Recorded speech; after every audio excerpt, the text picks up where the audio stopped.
Good morning. It's Thursday, April 3rd, and over the past couple of months, I have heard crazy news that constantly revolves around a single word, and that word is tariffs. Every time I turn around, Trump is talking about raising tariffs 25% here and 25% there, and then on all kinds of different goods and merchandises.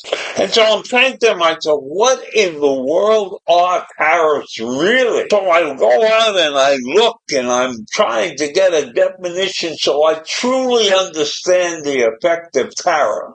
Because a lot of us have a lot of misinformation about exactly who's paying what and who's collecting what and where the money really goes, and whether the consumer is getting screwed, or whether the companies are getting screwed, or whether the countries are getting screwed. So tariffs are a very confusing thing for most people. So I'll try to set this thing straight in our minds so we truly understand the situation that Trump has put us in. And I'm not saying it's a bad situation or a good situation. I am sure that there are reasons why this is wonderful for the U.S., and then there are reasons why this is shitty for the U.S. So let's take a look at what tariffs really are.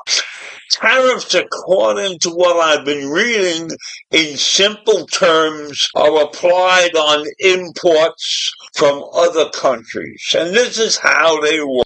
Tariffs increase the price of goods and services purchased from another country, making them less attractive to the domestic consumer. Now, that may be true, but that also affects the fact that there are workers who are getting paid, and they can also be affected, but they don't talk about the work. Now, they can be specific, or they can be a percentage of the sale. So that means that sometimes it's $1 for each particular thing, or sometimes it's 10% of what something costs. That makes sense to me. I don't know why it should be one way or the other, but it probably has a reason that there's a profit to be made one way or the other. You know, we are a buck-happy country, so we're not going to let these bucks slip away from us if we can avoid it. Then there are protective tariffs that encourage consumers to buy from local producers, protecting domestic industries from foreign competition. So that means when we put a tariff on some foreign thing, the price goes up, and this U.S. competitor hopefully is producing a product of equal quality, and you can get it cheaper. That makes perfectly good sense to me. And revenue tariffs are mainly used to generate money for the government. Money beyond what we, the citizens, pay in taxes. Historically, governments have relied on tariffs to protect or promote the domestic industries from the foreign competition, while also raising government revenue. That's a key point. There are two basic types of tariff. There's a specific tariff. That means it's something that is focused on a particular item and is done at a particular percentage percentage all the time. And then there's something that they call ad valorem tariffs. Now, those are based on the worth of the item. So if something is worth X, the tariff can be Y. And if something is worth Y, the tariff can be X. So sometimes it's a 10% tariff, and sometimes it could be a 25% tariff. And one thing you have to watch out about when you tariff something that's coming into this country, those countries that are shipping to you may decide that's not a good thing, so they're going to tariff your merchandise when it goes to their country. So we have something that's called a tariff war. Now that's without weapons, but it's money that's passing back and forth, and it's making countries richer or poorer, and it's complicated when we get into that. So supposedly the purpose of tariffs is to equalize the effect of competition. So tariffs are put on merchandise that's coming into your country so that you are protecting the people who are manufacturing similar items in your country.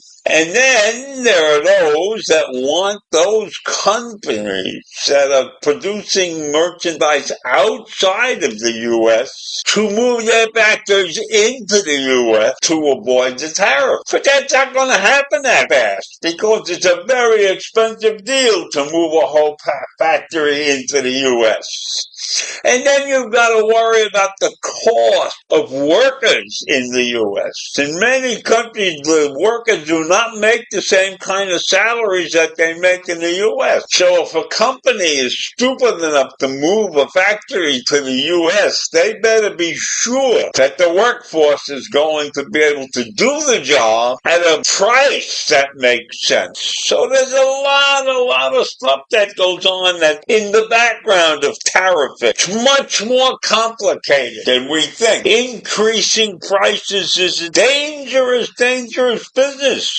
Because if the price of stuff goes up, it doesn't mean that people are going to continue to buy it. So when goods and services become more expensive, it's very difficult for the companies to continue to be protected. And maybe that makes the tariff less efficient. So you've got to be very innovative when you use tariffs. Otherwise, you're going to lose the realities of your business to the competition. And then there's something that you call retaliatory tariffs. Retaliatory tariffs can cause major damage to industries that rely on exports or industries that have complex supply chains. So if you believe in more liberalized or free trade, then you are generally opposed to tariffs. Because the belief that tariffs increase the prices and affects the sale of the merchandise is absolutely true. So if you want to keep your prices in line and keep them low and make people buy your merchandise, then tariffs are not the greatest thing in the world. So tariffing is complicated and should not be used in any abusive way. And I think that's what Donald Trump has been trying to do. He has abused the tariff situation to some extent. So I'll leave you with this confusing thing, tariff. Have a great day. Bye.